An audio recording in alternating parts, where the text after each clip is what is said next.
Hello everyone, and welcome to this week's episode of the Game Design Archive with Edward and Ludwig. I'm Ludwig, and as always, I'm here with Edward. Hello, Edward. Hello. Today, we're going to discuss something very deep, namely our hobbies. Right, Edward? Don't you think? Very. Very deep. Yes. Well, we're actually gonna touch on a bunch of stuff today, but Yes, as always. starting out, we wanna make a sort of what should you call it? Like a clarification. Define something? Yeah, define like some sort of space that we're talking about or whatever, right? So we have been discussing this thing offline, right, about our hobbies, and we came up with this idea of looking at it as a deep hobby or a shallow hobby, right? Yeah. And so, well, what would you define as a deep versus a shallow hobby? Well, it's not very clear, right? Because you could how should I say this? Like, so for example, mindlessly watching TV shows is a shallow hobby, right? Mm-hmm. But watching very deep movies, like watching them intently, is a deep hobby, right? Yeah. So it's and I think that's that's like an important point as well. Is that just because you're watching deep movies doesn't mean that your hobby is actually deep, because you kind of need to engage with them actively, right? Yes. So it's like you like I certainly know people who like watch a bunch of fancy movies, but then they like don't actually like engage with them or whatever, and like that's obviously like it's better than a shallow hobby, like, you know, watching Friends for the 10th time or whatever. But like assuming that's your only it's still hobby. not as deep. Right. Sorry, what? Assuming that's your only hobby, right? Yeah, exactly. Yeah. Because like obviously you can, if you want to, for some dumb reason, watch that 10 times, go ahead, right? Yeah. Yeah, but one more distinction there, right? I want to make. So this is gonna be like we want to try to like super clarify this before we go into this, right? You could like, yes, they need to engage, but also you can engage with a deep hobby not very deeply, right?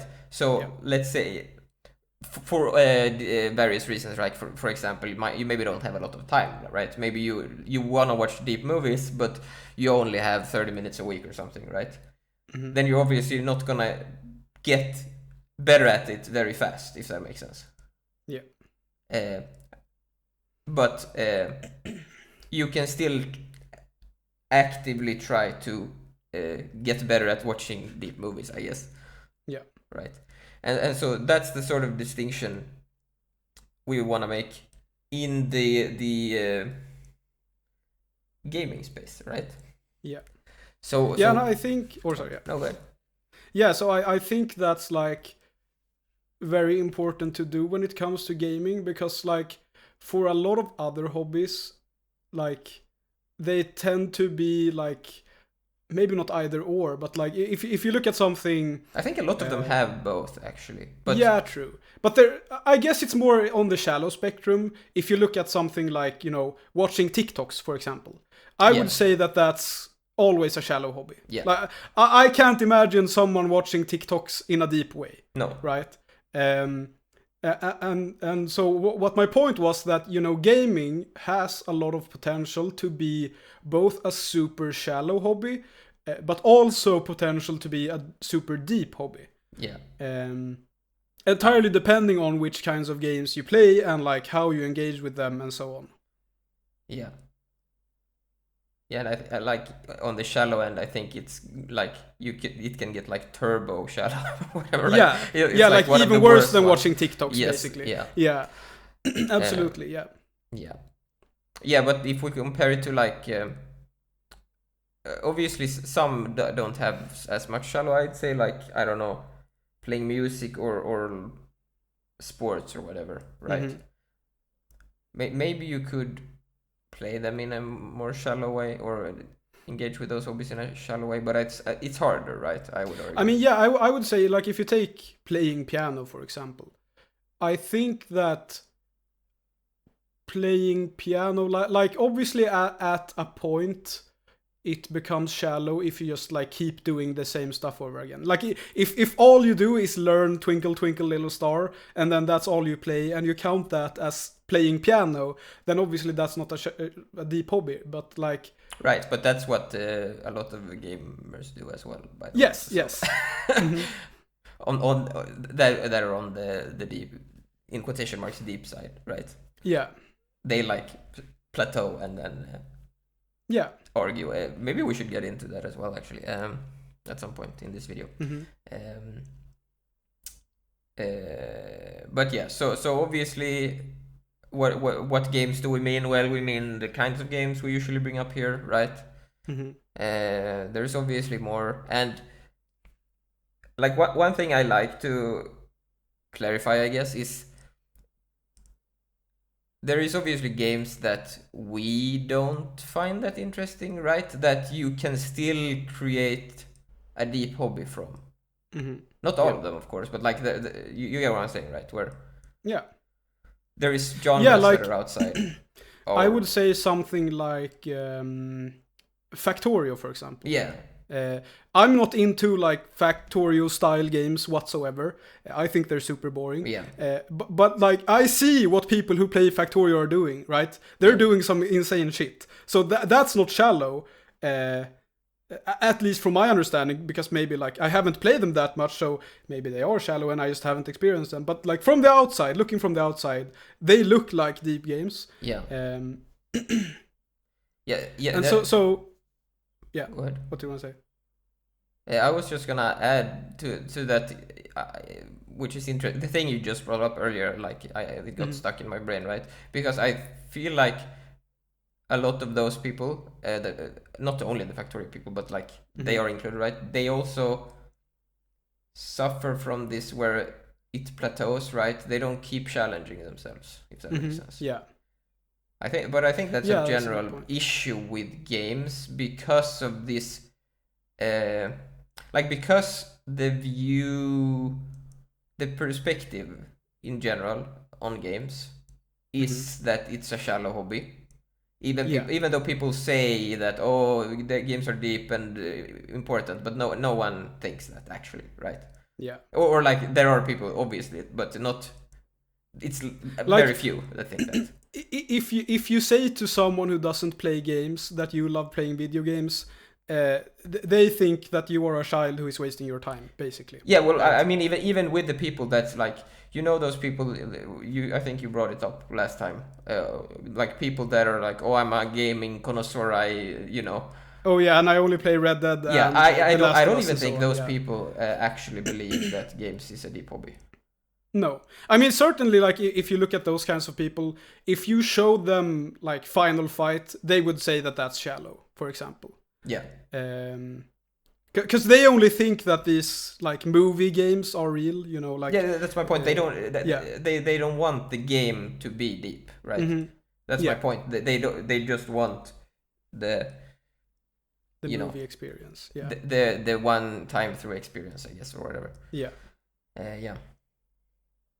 I guess we should start bringing in some other concepts here, right? Yes. So in relation to that, right? A deep hobby needs practice, right? Yeah. And maybe that sounds weird, like, because some games it's like, well, how do I practice? I don't know, say a genre. Like there are obviously genres you can't practice in that sense, right? But you're still practicing. Like puzzle games, maybe. Yeah. You couldn't really practice them, right? Yeah. But I would say that they are slightly different because they are more. I guess you could say that they are more like something like math, where you solve a math problem.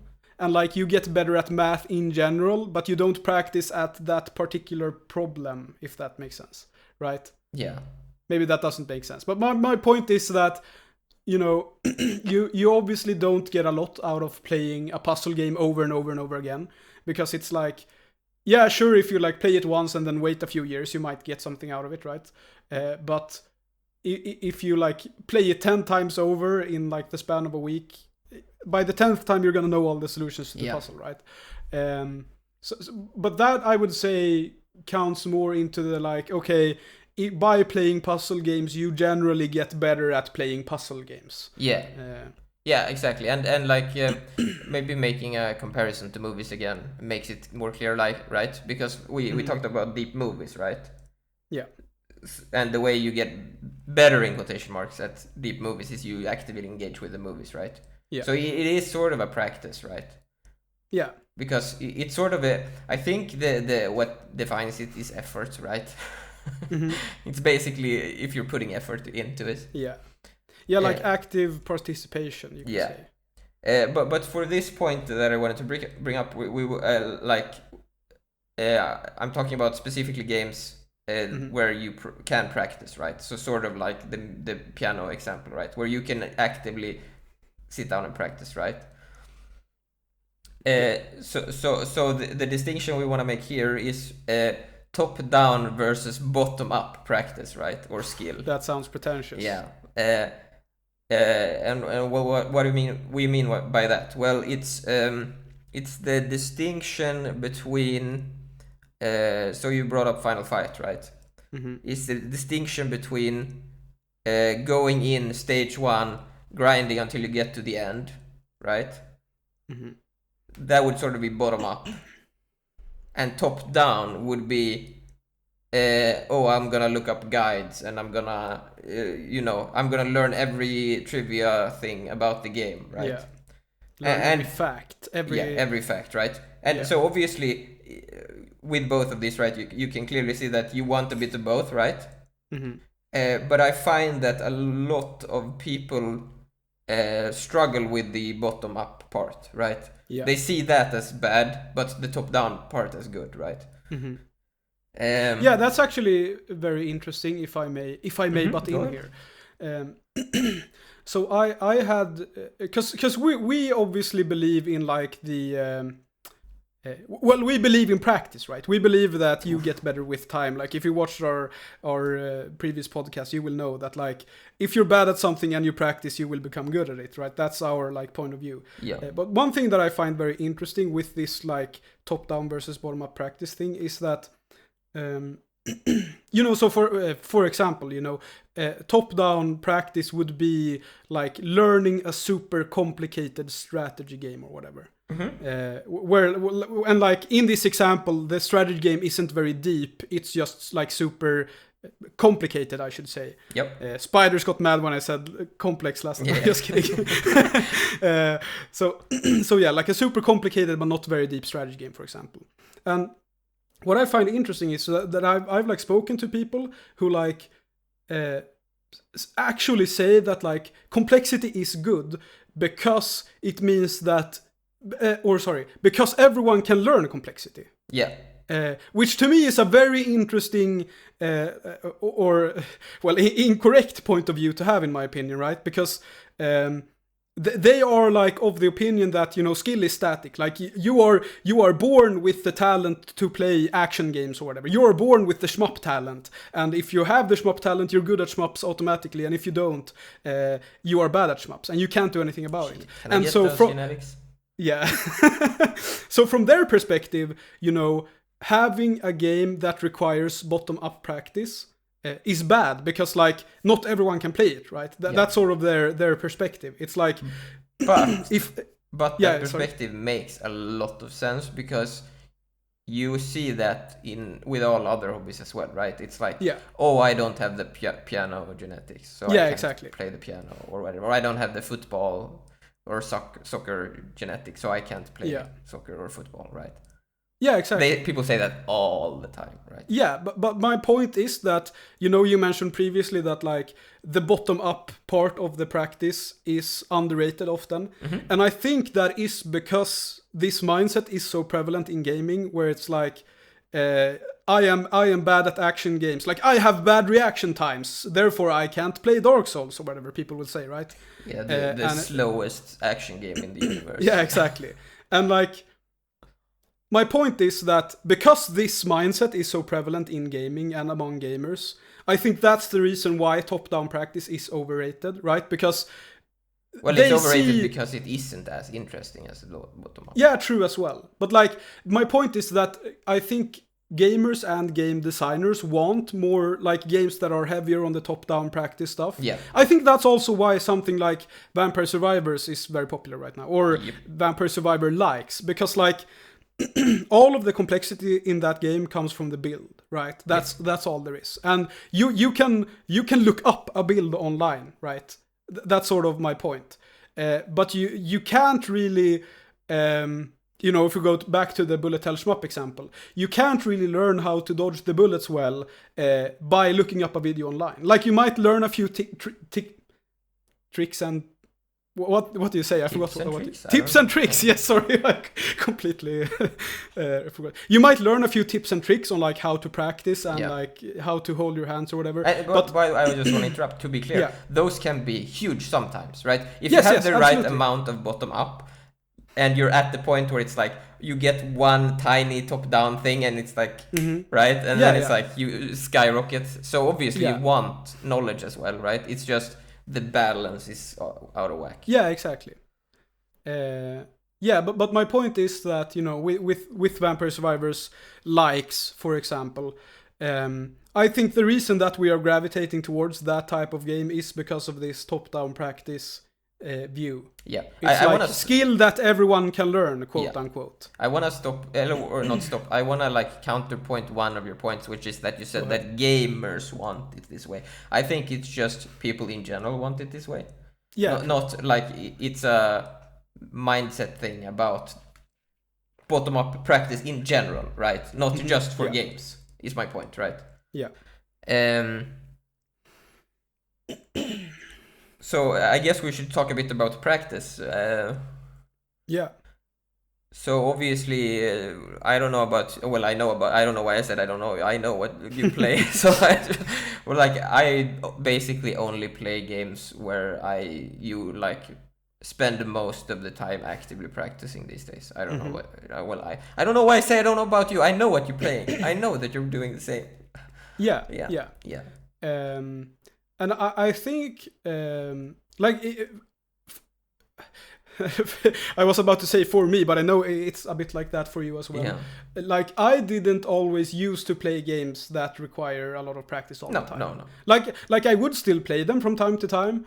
Like, for example, CS, I've played I wouldn't say consistently, because I've been playing more the last few years, but I still played CS like 10 years ago, like very casually. Yeah. But yeah, it's something that's like happened over time, where like I've gravitated more towards games that require more practice and more like active engagement. And I think the reason for that is simply that like I played so many brain dead games that they don't do it for me anymore, right?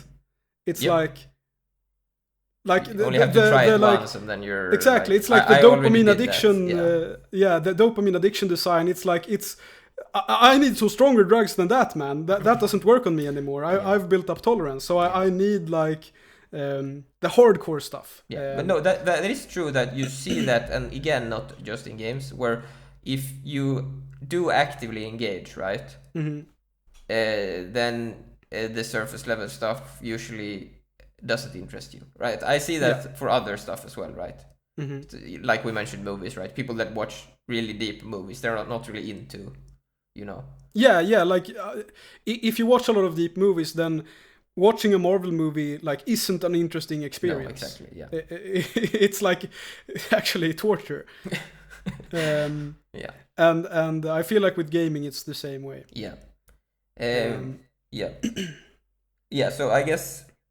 One thing about practice is that I see a lot of people saying stuff like, oh, how do you have time for practice after work? And like, oh, it's so exhausting to practice. And I think this goes back to what we said earlier with the like top-down, bottom-up practice, right? Where people think that practice that is done bottom up, right? In other words, gaining skill over time doesn't work, right?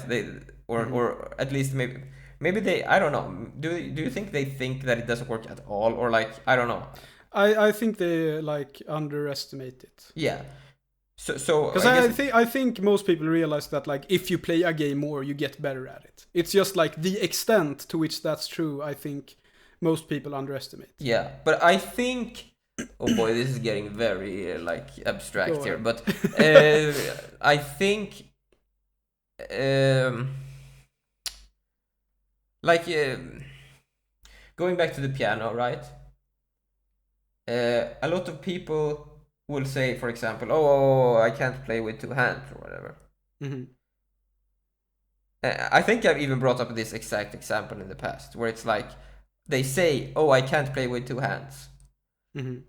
And they're not wrong, right? They're not wrong. They can't play with two hands right now, right? Yeah. And I think the active brain or whatever, right? The conscious brain struggles with that concept, right? Yeah. Because it thinks that, well, I can't do this now, so I will never be able to do it or something, right? Yeah. Whereas the other parts of the brain, right, are just processing that and like, well, maybe you can't do it today, but tomorrow you can do it a little bit, and the day after that you can do it a little bit more, and in a week you can almost do it, and then maybe in a month you can actually do it or something, right? Yeah. Because your brain needs to build up, like, I guess in this case it would be sort of like muscle memory, right? People even call it memory, right? Muscle memory. Yeah. To like. Yeah, well, it's not only like muscle memory. No, it's also like your brain as well. Yeah. No, I mean it isn't muscle memory, right? That's the point. Yeah, okay, it is the brain. There's no brain in your muscles, right? Yeah. It's in your brain. Mm-hmm. But it's just like how to move your stuff or whatever. Your and arms. in a lot of cases, it's also. I think this is why I find the reaction time excuse so funny. Like, you know, people will say, "Oh, I have really bad reaction time, so I can't play an action game or whatever." Yeah. And I think it's really funny. I know I've brought this up in relation to CS before on the podcast. I don't remember when, but it's like I think for most action games, reaction times, like having good reaction times, is most valuable when you are bad at the game. Yes. Because when you are bad at the game, you are reacting to what's happening. Because you don't know what is happening in a sense, right? I think Spiders, which video is it? I think it's like the... I don't remember which video it is. It was like a video on a shmup. And he talked about reaction times. And he said something super smart, which is that like when you are playing, you are reacting to the past, right? Like so if you see the enemy going for an attack, that like the enemy has already gone for the attack, so you are like reacting to what the enemy did like half a second ago or whatever. Yeah. And I think that's like a really good way to put it, because I realized this from playing quite a lot of CS, because CS is like when you play CS, you basically need to look into the future. If you're like to be good at CS, you need to like predict where the enemies are, predict what they are going to do. Like even in the action gameplay, like if you're peeking around a corner, if you're not accurately predicting where the enemy is, most of the time you're going to be dead. Like if you're playing relatively high level CS. And so what I realized was that like no amount of reaction time is gonna save you in that situation. Like if you peek a corner and you don't like you aren't ready for the enemy to be there. Like if you do that, no amount of reaction time will save you, because like you will die faster than your reaction will kick in. Like even if you have fast reaction times. Yeah. And Well, so what I sort of Yeah, go ahead. Sorry. yeah, so what I sort of realized was that it goes back to my point where it's like if you're bad at the game, you need the reaction times because you don't know what you're doing. But if you're good at the game, you don't need the reaction times as much because you can like predict what's happening essentially. But like obviously that is I agree with that, right? But it makes more sense in the CS example it doesn't.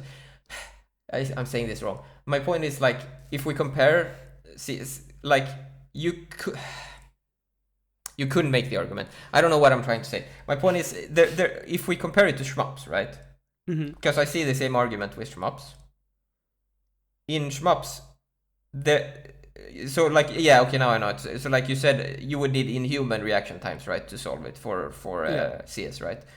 But like, I guess you could make the same argument for shmups. But my point is, people say that a lot with, especially bullet hell shmups, right? So it's like, oh, I need good reaction times. And what I've realized is like, it's literally zero reaction time, right? There is no reaction time involved in that. It's just reading the screen and like where to look. Yeah, and, exactly. And being comfortable with like basically like because like I imagine if you're new, right?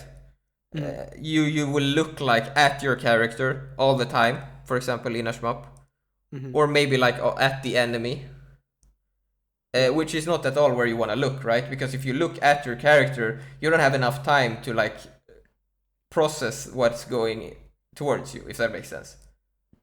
So you want to like look in front of your character, and how far ahead you want to look depends on how fast the pattern is, right?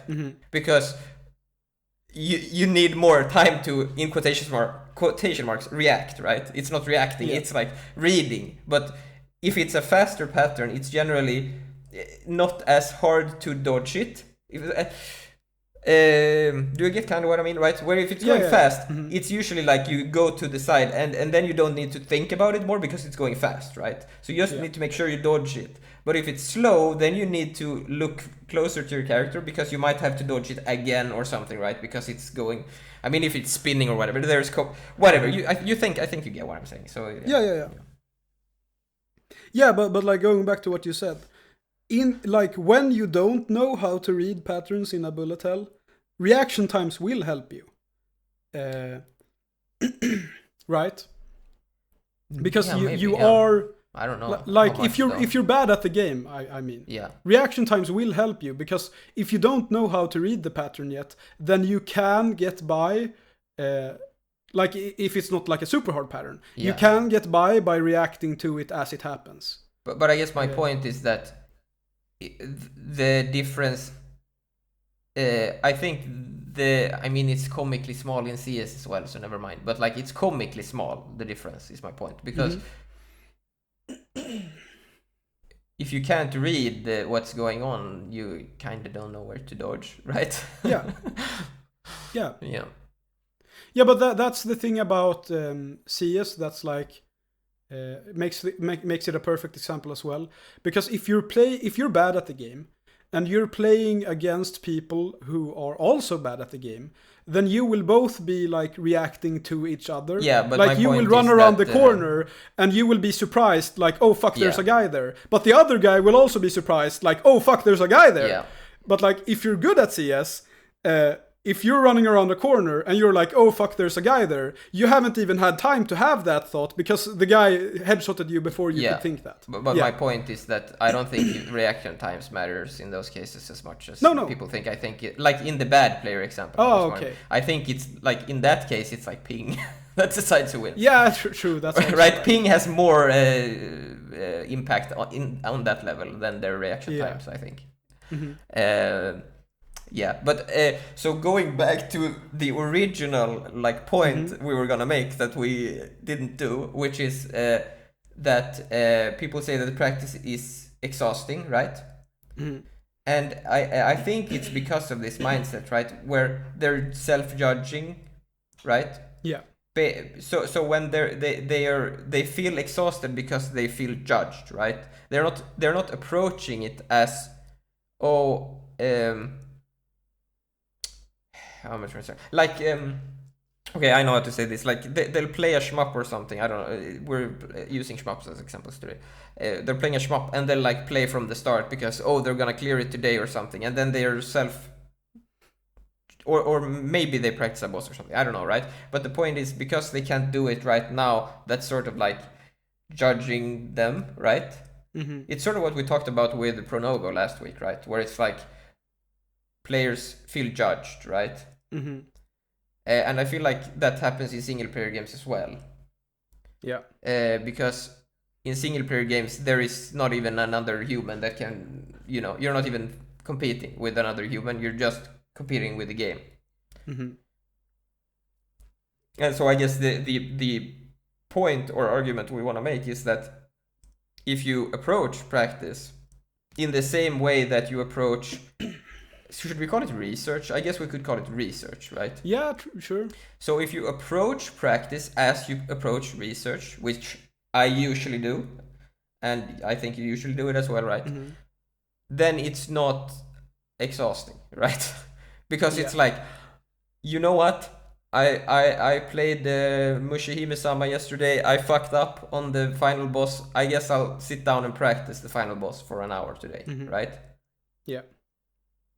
And it's not about any like, oh, I didn't do it today, I'm bad or something. It's like, no, I'm just like, I don't know, maybe I'm weird, but like I'm literally just like, I don't know, like grinding in the like patterns in my brain or something. Does that make sense? Like I'm literally just like, okay, first it's this, then it's this, then it's this, then it's this, right? And okay, you move this, you remove that, right?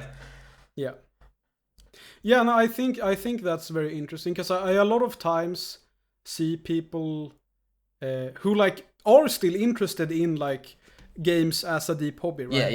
Yeah. They talk about like, oh, how do you have energy to like exactly, come home from a busy work day when you're exhausted and then sit down and play the game and like practice instead of actually playing the game, quote unquote. Yeah. And which is reverse for me. Yeah. Like I think it's very interesting because when I practice a game, I do it like maybe casually is the wrong word. But it also isn't, right? Because you need to practice actively, right? You need to like think about what you're doing wrong and so on. But at the same time, maybe this goes back to the like top down, bottom up thing. Like when I come home from a busy work day and I'm exhausted, I don't do that much top down practice. Like I don't like analyze my gameplay and look at what I've done wrong and like try to come up with solutions to my problems. I just sit down and grind the game a bit. Yeah. Because like I know that I need to do that anyways. Yeah. So I might as well do that when I'm tired and exhausted. Yeah. I might as well grind the game when I'm tired and exhausted. Like mindlessly, not really mindlessly, but kind of mindlessly grinding the game compared to like what I might do on the weekend, right? Yeah. And also depending on your job, right? That part of the brain could actually not be exhausted, right? If that makes sense. Because like if you have a very like mental job, right? Like mental as in you use your mental energy a lot, right? Office jobs or whatever. Then like you said, it's very exhausting to sit down and do like strategy guides and stuff, right? Yeah. But just grinding the game is obviously not that exhausting. Yeah, exactly. And like my point is to like bring this back to what I said at the start, is that you know, I see these people who say like, oh, how do you sit down after a busy workday and like practice the game? Because I just keep dying and it's so exhausting to keep dying. And I find it very interesting because I just sit down and I play the game and I keep dying and I don't really think about the fact that I keep dying. Yeah, right? yeah, I'm just like letting it happen. Yeah. And I think maybe this is partly related to like caring too much about the results, like not letting things take their time. Yep. It's like people really want to beat the game as fast as possible, and you know that's like the number one important thing. So like every time you die, you get like you take longer and longer to beat the game, and that's bad because you want to be as fast as possible. Yeah. And I guess that like sort of segues us into another point that we wanted to bring up very well, unless you had something else to bring up about this. Yeah, which is that taking breaks is underrated. And I don't mean this in like a hippie stoner, like, yeah, you should take a break from the game because it's stressful or whatever. I mean this in like, what do you want to call it? Like a brain development way or whatever, if that makes sense. Yeah. It's like, so as you said previously, right? It's like when you play piano for the first time, you cannot play with both hands. Like you are literally physically incapable from doing it. And the way to learn how to play with both hands is to practice and practice over time a lot. And what happens when you practice over time is that you take breaks and you sleep. And what I've noticed when I like practice games is that taking breaks and sleeping is like super important. Especially sleeping, to be honest. Because like I was gonna say it's actually interesting because in other hobbies you will see people saying that, right? They'll say like I know for music, for example, people like all the like beginner stuff for music, right? It's always like try to play 30 minutes a day instead of 5 hours on Saturday or whatever, right? They always say that because like this the repetition and the like overtimeness is more valuable than the like grind everything at once, right? Obviously 5 hours every day is gonna go faster, right? But but if you only have a certain amount of time. But so it's interesting. I guess my point is that you see that in other hobbies, right? They'll say stuff like that, but I mean, I guess again because no one takes games seriously, so and it's really interesting because like I feel like in gaming actually there's this culture of like sitting down and grinding for a long time, right? That's grinding for your max level in World of Warcraft. Yeah, exactly. And I think that has to do with that stuff because if your goal is to grind levels in World of Warcraft, you can do that without taking breaks because that's like a brain dead activity, right? But if you actually want to get better at, say, something like CS, then you need to practice and you need to take breaks and you need to sleep in between. Because like, I guarantee you, if like as you said, if I sit down and practice CS 7 hours one day, I will not be as good as if I practice 1 hour every day of the week. 7 hours a day though, holy moly. Yeah, now you're gonna be good, learn fast. But yeah, I think this is underrated in games. But I think, you know, obviously I don't know any of the like science behind how the brain works. I don't think anyone really does, to be fair. No one does. But they say they do, but they have no clue. But my point is that I don't think like because there are things that need to happen in your brain for you to learn these games, or for you to learn a deep game that like literally physically cannot happen unless you sleep. And it's very like, I guess it's just very interesting. But it is also math, right? So like hours is very underrated. Like especially when you talk bottom up practice, right? It's like, you know, we've talked about this before, where it's like, oh, I played this game forever. And it's like, oh, I played it for 5 hours. Never mind. I know why I suck, right? So, I think that's a very like easy. As you said, we've discussed this before, but it's like when you play hard games, it feels like time is going slower than it actually is. Because it's like you can be playing for, I don't know, 2 hours one night, and you're like, holy crap, I played for like 5 hours. I'm super exhausted, and it was actually just 2 hours. Yeah, because you weren't engaging. And sometimes it'll feel like, oh wow, I played this really hard game for so long and I'm doing so badly. I don't understand why. And then I look at my playtime and it's like 10 hours. It's like, obviously I'm not going to be good in 10 hours. If it's like a super hard game. That is like, playtime is a very underrated way to like judge your performance, I guess. You know, because like maybe I'm the weirdo here, but like I find it super useful, right? Where it's like, okay, how am I doing, right? Do I need to do something differently? It's like, okay, I can get this far, like we talked about shmups before. I can get to the final boss in Mushihime-sama. Okay, how long did that take? Is it reasonable? Should I just keep grinding a bit and see if like I can clear, or should I do something else, right? You get what I'm saying, right? Where with something else, I mean like looking up stuff or whatever, right? And you can also like compare that to other games you've played, right? Where it's like, okay, I played it almost as much as this game, so it should, like, be about this much time or whatever. It depends on how different the games are, right? Because some skills are transferable and stuff, right? Yeah. Yeah, but I think it's very interesting looking at playtimes, because like if you look at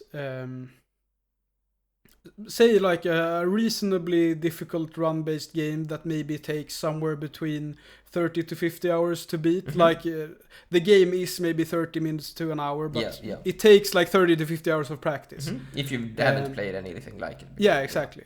Because if you played like other games like it, it might take you like 5, right? Yeah. What I find super interesting is that, like, if I compare playing 10 hours of that game, for example, to playing 10 hours of like a super long grindy RPG, like that's a completely different experience. Yeah. Like 10 hours in a 100-hour long grindy RPG, that's like nothing. And what I find really interesting is that from the perspective of me, that's like nothing. It's like, oh, I've played this grindy RPG for 10 hours. That's nothing. Yeah. Well, you were not awake when you were playing. Exactly. Yeah, I guess it's because it's kind of brain dead to do. But when I play like a super hard, 30 to 40 hour long game, whatever, then 10 hours feel like, oh yeah, I've played this game for so long. I don't understand why I'm so bad. And it's like, I understand why I'm bad when I look at the playtime. And the other thing I wanted to like compare it to is, something like CS, right? Because people who play CS has a lot of playtime in CS generally, like if they're good at the game, like several thousands of hours most of the time. Yeah. And so like when I compare those 10 hours in that like reasonably hard run-based game to the 1,000+ hours I have in CS, that's like nothing, right? Yeah. So it's like it's very interesting how like in this game like CS I can spend over 1,000 hours, and there are more wasted hours in the like in multiplayer games though, because you're playing like games that are mindless or whatever sometimes. Yeah. Right? Because it's not like that's, I think for me, one of the really strong points about hard single player games is that they're always, if you want them to, right, they're always pushing you, which multiplayer games do most of the time, right? Although you could argue, like we argued with Pronogo last week, some of them are built in a way where they don't do that as much, but if you engage with them in a way where that so you can, right? That's my point. Right, I think you would agree, right? There's people that have about that amount of hours in CS and are pretty bad, right? Oh yeah, absolutely. And there are people who suck at CS. They're engaging with it in a different way, right? Yeah. Which, I mean, it might be they're playing for social reasons or whatever, which is fine, right? So it's not like that. But for this discussion about the deep stuff. There was actually one point about CS that I wanted to make that I think maybe I should have made earlier, because I think we still haven't like discussed why you should want gaming to be a deep hobby, right? Because like a lot of people probably have this mindset that like, oh yeah, I just play some Vampire Survivors after work to relax or whatever, and that's it, right? I have an argument for that later, by the way, but you keep going. Yeah. Save it, because I'm gonna throw out a banger here. No. So my point is related to CS once again. Man, I love talking about CS. So as I mentioned earlier in the episode, like I had been playing CS like somewhat casually for basically all my life. Like when I was a kid, I played the old Counter-Strikes, and then when I was like a teenager, I played CS:GO and whatever, and now I play CS2.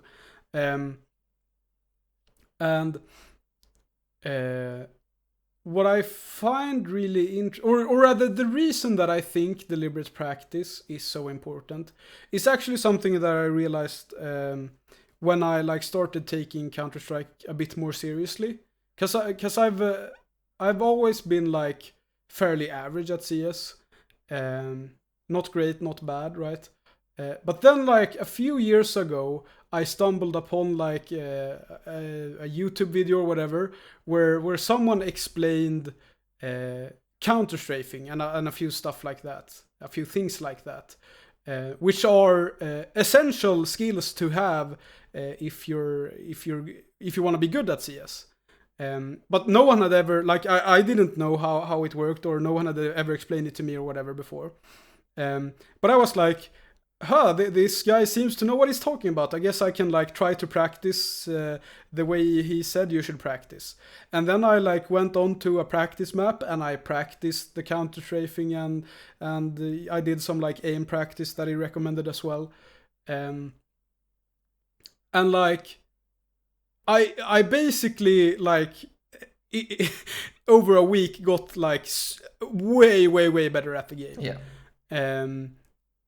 I guess that goes back to what you said. Yeah, it's like I had been bottom up practicing for so long, and then someone came with this like top down advice, like, oh, you should try doing this, and then I try it, and it like revolutionizes how I play the game. Yeah. But it's also that the bottom up practice might have been, I guess it is the same, but like what I said, where like in a multiplayer game, it's easy to end up in situations where you don't actually get anything out of it, right? Yeah, exactly. I think that's how I'd been playing CS a lot. Like mostly because my friends played CS. Yeah. Like I didn't dislike the game, but I wasn't like super stoked about it either. But like after I learned, or yes. Yeah, I was just gonna say a quick thing, because I think like in single player games you can get away with it further, right? Because the game will keep blocking you, right? Mm-hmm. Yeah. A multiplayer game will just stagnate your rank or whatever, right? Yeah. Or exactly. like keep you at exactly 50%, which doesn't like tell you directly that it's going good or bad, right? I mean, it's not going exactly. well, but whereas with a single player game, it's like, no, you can't beat the final boss, right? So so the game will keep telling you that you're doing something wrong. So you can actually get away with just keep doing bottom up, I guess. It's just gonna take longer. Yeah. But the thing, another interesting, sorry, I said I was going to say a short thing, but like another interesting thing with that is that sometimes it's not even a issue, that because I see this a lot of the time where it's like, oh, the people need strats, right? And they need to beat this now because they want to beat it now and they want strats or whatever. But the funny thing is, if you just like by practicing bottom up for longer, right? Basically not doing the optimal thing all the time. I mean, I'm not saying you shouldn't do the optimal thing. You should if you want to, right? But my point is, if you're let's say you don't want to look up a guide or whatever, and you're just grinding it, right? You'll actually end up better at the game, right, than the player that used the strategies, right? So it's gonna take you longer, but you're actually gonna get better. So you're actually better at the game than the person that did the strategy thing. I mean, he might be better than you because he has the strategies, but like if you learn the strategies, you're gonna be a better player than him. Is my point, right? Mm-hmm. And so then that skill is applicable to other games, right? Yeah, I think that's actually really funny that you bring it up, because that's super relevant to CS as well. Yeah. I know you keep changing the topic, but I keep bringing it back. So I think smokes is a really funny example of this, because when people who aren't very good at CS talk about being good at CS, they like almost all the time talk about smokes. It's like the key to becoming good at CS is knowing all of the smokes. I don't think so. I'm not good at CS, but I somehow doubt. Yeah, well, I think you're an exception. Most of the time when people, at least people I've spoken to, talk about being good at CS, they talk about like stuff like knowing smokes. And the thing is that knowing smokes is super useful. Yes, that is true. But it's not nearly as useful as having good fundamentals, in my opinion. Like especially if you're just playing normal ranked or whatever, you don't really need to know smokes if you have good fundamentals. Obviously, smokes will help you. Throw out like a shitty smoke and it's still gonna be useful, right? Yeah. Like I mean, not shit, but like not the fancy, right? Yeah, exactly. Mm-hmm. Like you can. Your intuition know that this spot is nice to like cover or something, right? Mm-hmm. By intuition, so you'll throw a bad smoke there or whatever, right? Yeah. But like if I could choose between like 100 hours of practicing smokes in CS or 100 hours of practicing like the fundamental movement and aiming and stuff like that, I would pick the 100 hours of practicing fundamental aiming and movement and stuff like that. For sure. Because that's what actually matters. I mean, I agree. But going back to the original reason that I brought up this like CS practice example. So why even care? Why engage with games in this way? Why subject yourself to torturous practice instead of just playing Vampire Survivors or whatever? I have the answer. Yeah, the answer is that after I started like practicing the stuff that I talked about before at CS, the game became so much more fun. Like, holy crap, it is way more fun when you're good at the game and you like know what's happening and you're playing against people who are also really, really, really good. It's like, it's a completely different game. Yeah. And it's like way more interesting. And so all of this, right now, currently, I haven't played CS in like 2 or 3 months, so I'm like on a bit of a break, quote unquote.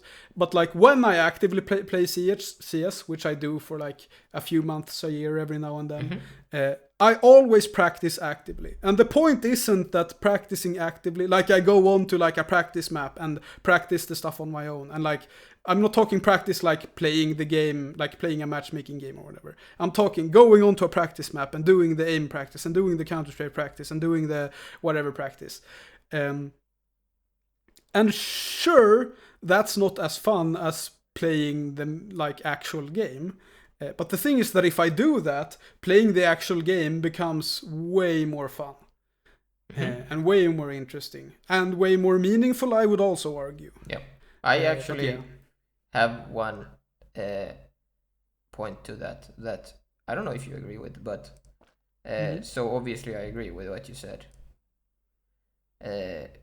Like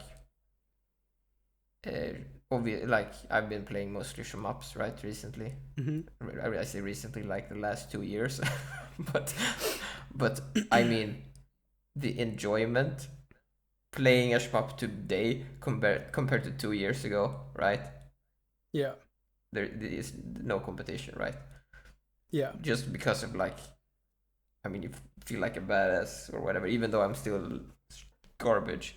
But I actually think there is one more reason, and I want to see what how you feel about this. So it's sort of this idea sort of comes from outside of gaming. It's sort of like stuff I've read about, like how people engage with other stuff in life, right? And that is that essentially the brain is wired in a dumb way, and so it's trying to do things that are fun, right? In the moment, right? Yeah. So it's like, oh, I want to grind World of Warcraft now because that's nice and I don't need to think. But you actually, for me at least, you actually get actively like sad doing that. Yeah. Right? So it's sort of this weird thing where like if I'm put in the effort, quote unquote, we're still talking about video games, right? But like the effort of, you know, actively practicing like a shmup or something. Well, it will actually be more fun in the moment. Like doing things actively is more fun, right? Yeah. But my point is, your brain doesn't think that when you start doing it. Does that make sense? Right? Yeah. But the thing is, I think what happens is, because we talked. Did we talk about it? We had, I don't remember who brought it up. Like one of our guests, where it's like you like watch something for tons of hours, or you play for tons of hours, and then you like feel really bad afterwards, right? Yeah. Because it's like, and I think it's because of this thing basically, right? Where it's like your brain is sort of tricking you into doing something you don't want. And this is sort of like more philosophical or life. It's sort of like your brain is trying to trick you to not do the things you want to do. because they are hard. Like you need to think or whatever. And I know, like, obviously, you have harder choices to make than play video games, right? But I think video games is a part of that process still, right? So it's like you feel judged about. You feel judged, like you know what I mean, right? You in your mind you feel judged about the fact that you can't beat the final boss, and so your brain tricks you into playing World of Warcraft instead of practicing the boss because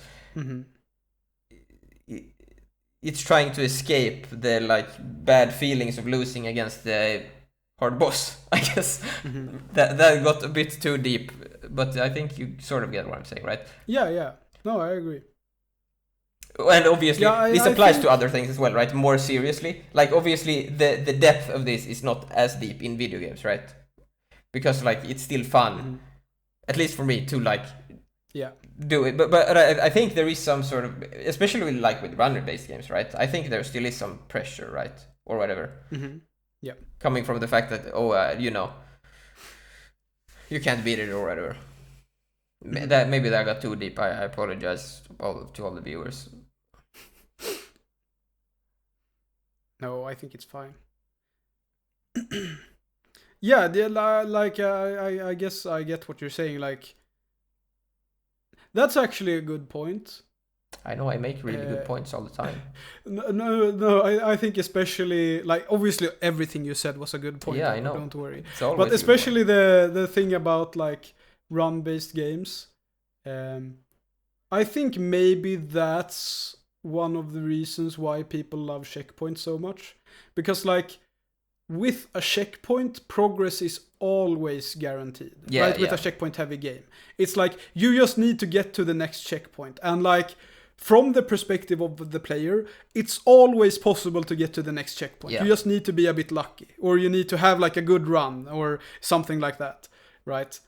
Whereas with a run-based game, if you're playing for like 30 minutes, an hour, whatever, you need to, like, when you start playing that game, it is literally incomprehensible, like, how you are supposed to beat it, right? Yeah. If you're like dying at the first level, 20 seconds into the game, losing, like, it's not weird that your brain thinks that that's like literally impossible, because it's like, it's so far away, or it seems so far away, because it oftentimes isn't, right? Yeah. You know, I mentioned this earlier, like, you could have like a run-based game that's 30 minutes long that like in 30 hours you can beat it, right?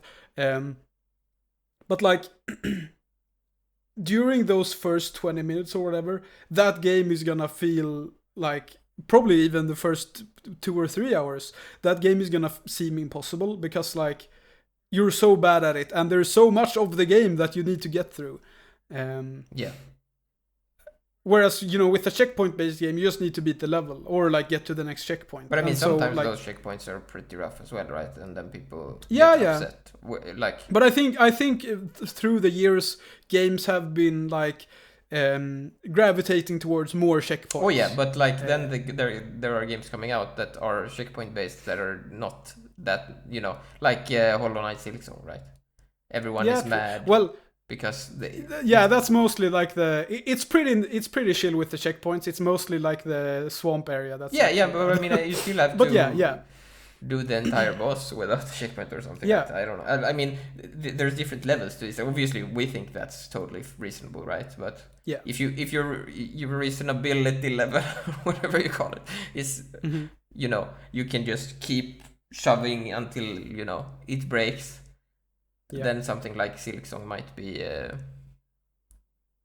rough, right?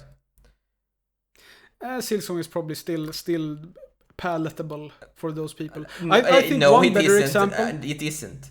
It obviously isn't because they're complaining. So no, it isn't. Yeah, I guess. Okay, I just want to say one more thing that to clarify one thing about what I said earlier, right? About practice, right? Obviously, I enjoy. Like, I'm having fun when I practice, right? Yeah. It's not that I'm like, oh, I'm grinding this for some future goal. Like, I'm literally having fun when I practice, right? But the thing is, your brain, like for me at least, sometimes it's like, not games actually, because I don't play I don't play bad games.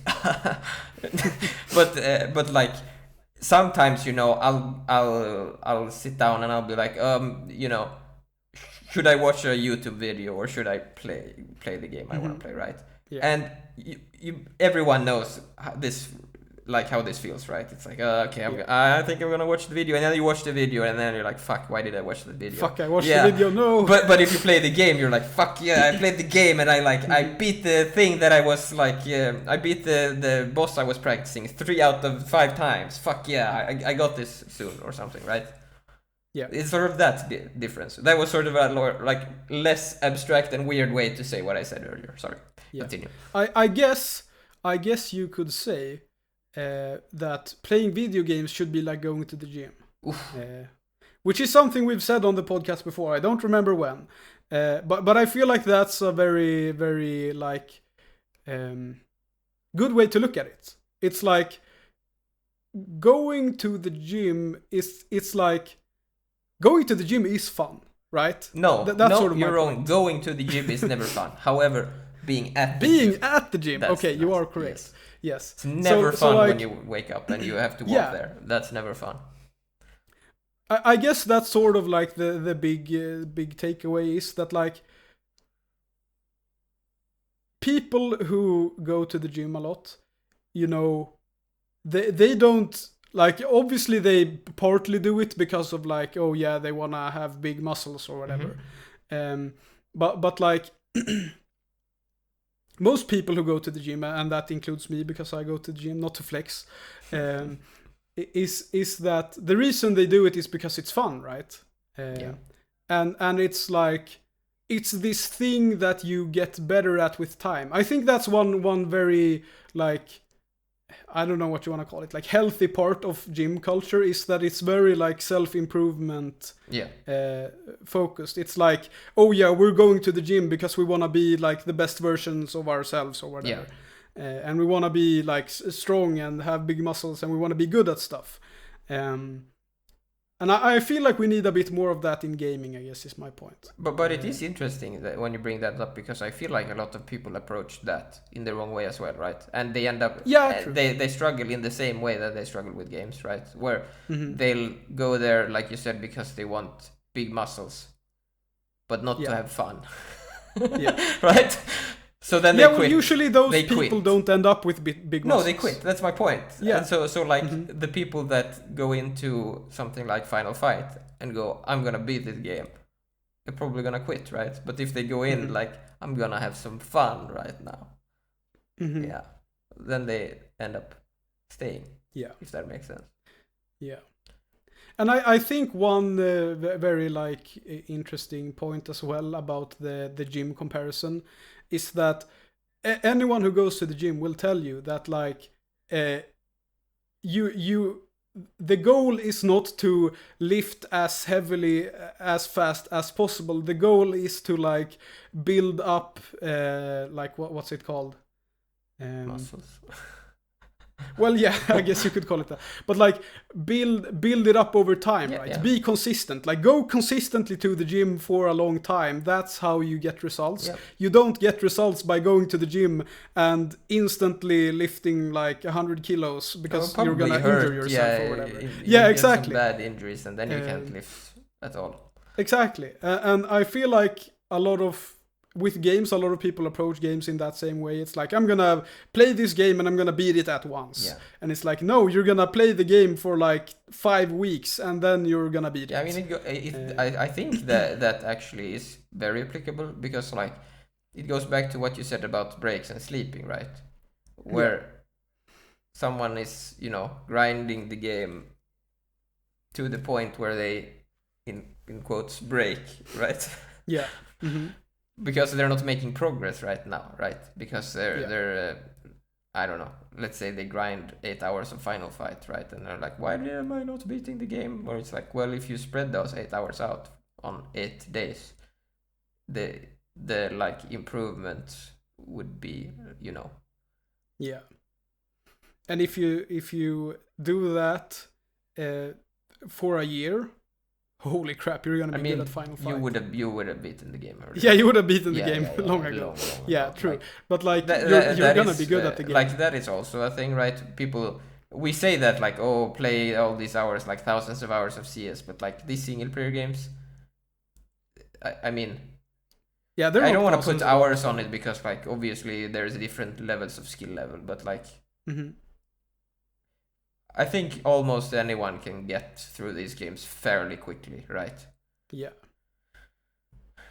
And like a worst case, like a few hundred hours, I think, right? Yeah. If we're talking like never played a video game before or something. Mm-hmm. If we're talking actively playing them, right? Not like, I don't know, playing. I don't know how you would. So that's like, how would you not actively play Final Fight? I guess you'd like restart stage 1 over and over again and like watch TikTok in the background or something. Yeah. I guess Yeah, you could and do that. like have a stream on the second screen or whatever. Okay, so TikTok on the phone and a Switch stream on the. Okay, yeah. New meta. And also a podcast, just audio, no screen. Game Design Archive in the background as well. Oof. Yeah, I think that's the secret. Well, to see, becoming then good at they will games. beat the game if they, because then Yeah, they're exactly. gonna be like, wait, hang on, maybe I shouldn't play stage 1 over and over again, and then they'll beat the game. Yeah. Yeah. I don't know. Did we have any points we missed? We've made a lot of points today. Perhaps many pretentious ones, but we are pretentious. Yeah, I guess one thing that is sort of related to this is the way we touched on this one, Spider's one, which is that I think people also get a bit what do you say, scarred from school, right? Because the way school is structured, it's like, do this thing, grind this thing for like a month, do a test, did you make it? Nice, forget everything. Yeah.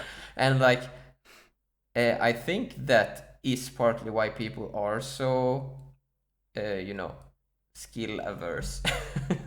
Yeah, and now that you say it, because we discussed this a little bit before as well, but now that you say it, I think that also like explains why everyone is so like top-down practice focused as well. Yeah, it does. Because school is very top-down. Yeah. It's like, read a bunch of theory about this thing and don't know anything practical whatsoever. Yeah.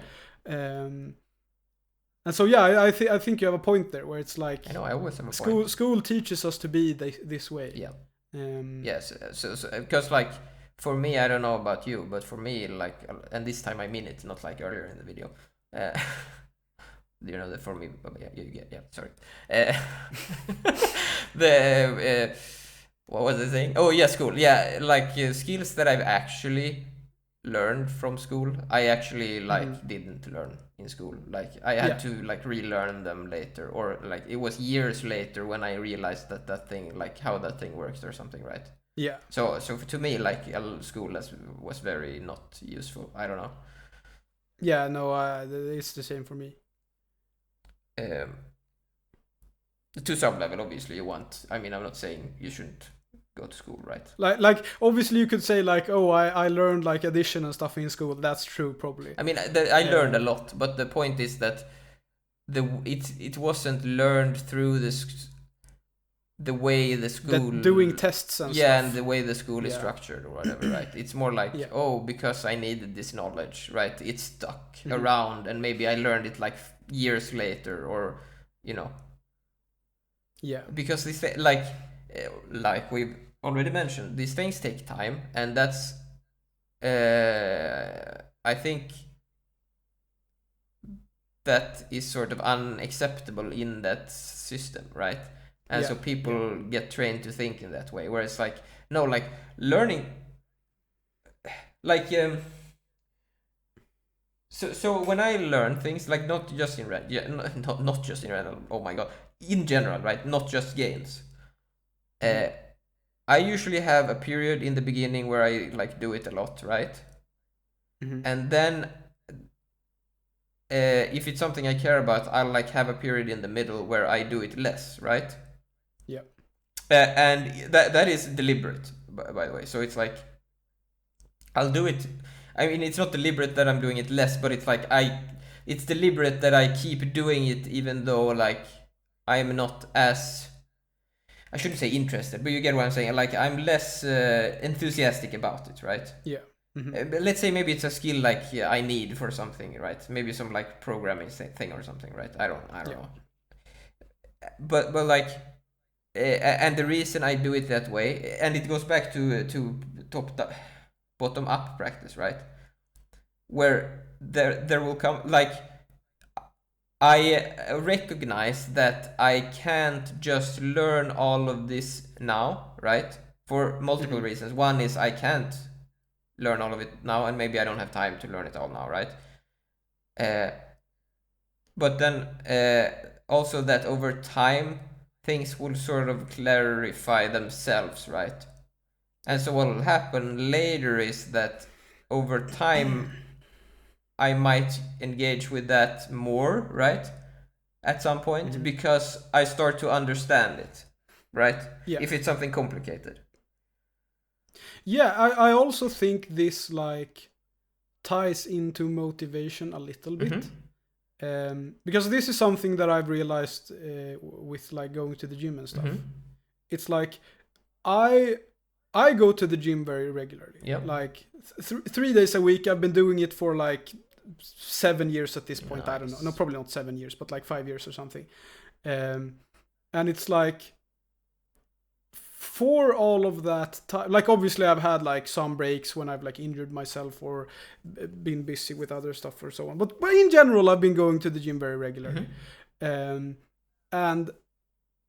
for like the majority of that time, I have not been like very active in my gymming, if that makes sense. Yeah. Like I've just been going there and like gone through the motions and just done it because I need to do it, right? It's like I need to go to the gym today, so I go to the gym and then I do the gym stuff and then I go home. Yeah. But then I will have like periods where I'm like super, I don't know if motivation is the right word, but I'm gonna use it anyways. Like where I'm like super motivated. Yeah.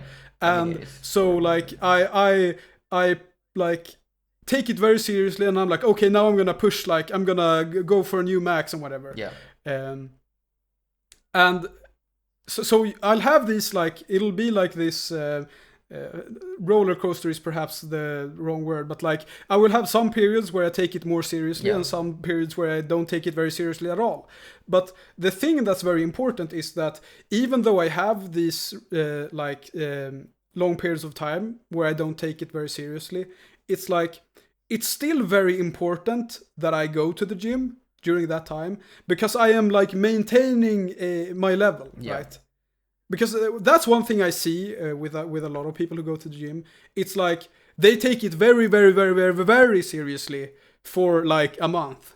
And then they don't go to the gym for a year. Yeah. And then they go and take it very, very, very seriously for like a month. And then they don't go for a year. And it's like, if they just did that, but like went to the gym unenthusiastically for the rest of the year after that month, they would like be way stronger than they are now, right? But I think it's I don't even think it's retaining the level. So I'm gonna make a comparison, I guess. So let's say we're learning, like, because this applies to games as well, it's just that the scale is small. We're talking like 50, 100 hours, right? But let's say we talk about something that's like very big, like you're learning a language, okay? And so going back to my argument, basically everyone will have this period first where it's like, yeah, I'm gonna learn, like let's say they want to learn Spanish or something, right? And they're gonna study a bunch of Spanish in the beginning, right? They're enthusiastic, like you said, right? Yeah. And that happens either way, right? That will happen. But then there comes this point, right, where it's like, fuck, Spanish is actually hard, right? Yeah. And so the key here is to, like you said, retain your level, but it's not actually retaining your level. It's you are making progress, right? Yeah, so, true. So what happens then, right? And the point is, you have to get to this point, because when you get to this point, you get to this point and then you need to keep going, because you need to build some subconscious skills as well, right? It's the you were excited, you got in, you started doing the top-down practice, right? You did all the top-down practice you could. Now you need to give your brain some time to do bottom-up, right? Yeah. And that might be, for a language, that could be a long time, right? That could be like a year or two or something, right? Mm-hmm. Depending on how much you study, right? Yep. But the thing is, you will hit this breakthrough point where stuff clicks, right? Yeah. And then it's like, and then your top down will kick in again, right? Because it got to the point where the things that, what am I saying? Like you get what I'm saying, sort of, maybe, right? Where the active mind realizes I can't make progress because this is too hard. But as you keep doing it, the bottom up keeps going, and then at some point your top down, right? Because your top down is like, I'm never gonna learn this, I'm never gonna, right? You're like, I'm just doing this, I'm never gonna learn this, or whatever, right? And then the top down, at some point it's like, oh wait, no, I get it, right? And then the top down can kick in again, and then you can like start doing some more top down stuff, right? Because you've gotten to the point where you needed to be to progress. But the thing is, you always did make progress. It's just that it's not in the active brain. Yeah. And I think people, going back to games, this is a games podcast, by the way. I think that's sort of I think this part is sort of the like talent thing, right? It's the people that have gone through this thing, right? If we go back to shmups again, right? Someone looks at someone dodging in a shmup, and they haven't gone through this process, right? Mm-hmm. And they go, oh wait, no, I can't dodge those bullets, right? Like, I see I can't do that. And then they go the reaction argument or the genetics argument, right? Mm-hmm. But the thing is, what they need to actually do, and again, not because it's a shmup, it's way simpler, right? They don't need as many hours, maybe for some of the harder ones, but you get what I'm saying. Like, games are generally, you don't need like thousands of hours to, unless it's a multiplayer game, right? To beat single player games. The things will like click, right, by themselves, I guess. I don't know what the argument I'm trying to make, but the point is that you will get to that intuition as well if you focus bottom up. Sorry. Yeah. Whatever. No, that makes sense. I don't even know if that makes sense, but yeah. Yeah, well, I guess it's sort of similar to the like thing that I brought up with CS, where like I had been playing for years, and then someone pointed this one thing out to me, and like all of a sudden this whole world of possibilities opened up, and I like started playing way more CS because I was having way more fun. Yeah. And then I like learned even more, and it became this positive feedback loop that but game designers like talk about in bad ways. I think that couldn't have happened. Maybe it could have happened earlier, but like it couldn't have happened just. I don't think it works, right? Because you had played a lot of hours, right? If you have someone that hasn't, and they let's say they played 100 hours, and then they watch that video, and then they go enthusiastically, oh, I'm gonna learn all of this crap, right? And then they fail, right? Because they don't have the subconscious foundation, I guess. Mm-hmm. They only have the conscious ideas. Yep. So, but if you have played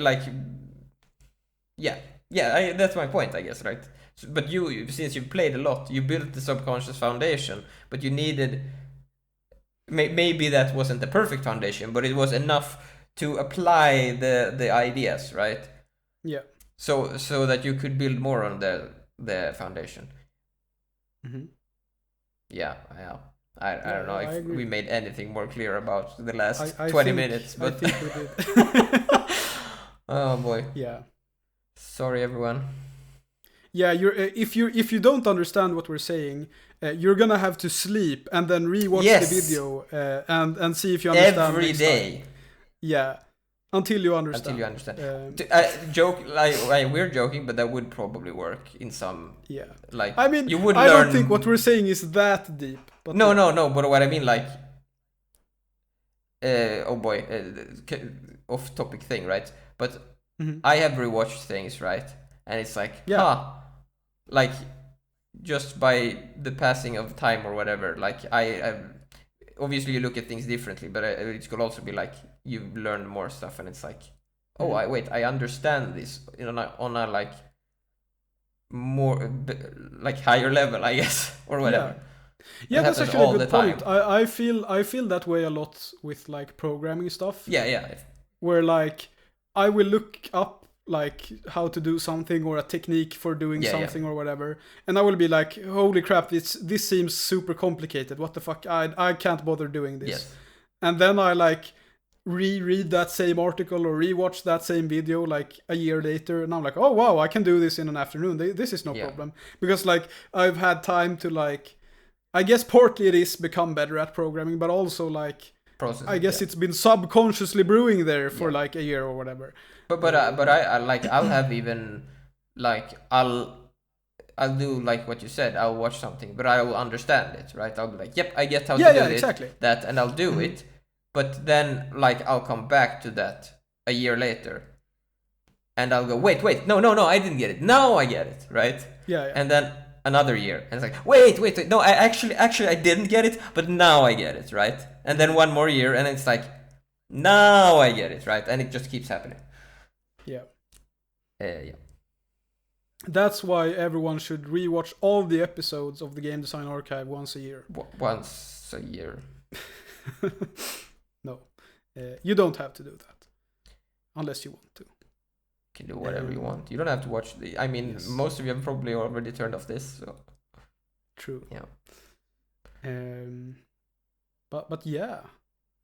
Do we have any final words? Sorry for the last 20 minutes. No, they were very useful. But yeah, as usual, I hope you enjoyed, and if you have your own thoughts, leave them in the comments. I guess this wasn't a very game design focused video, perhaps, but I think it's important that these things are discussed, because these are like the fundamentals of what allows us to make better games or whatever. Deep. That sounded very deep, so I'm gonna go with that. It's important to discuss. Yeah. Yes. But yeah, thanks for watching, everyone, and goodbye. Bye.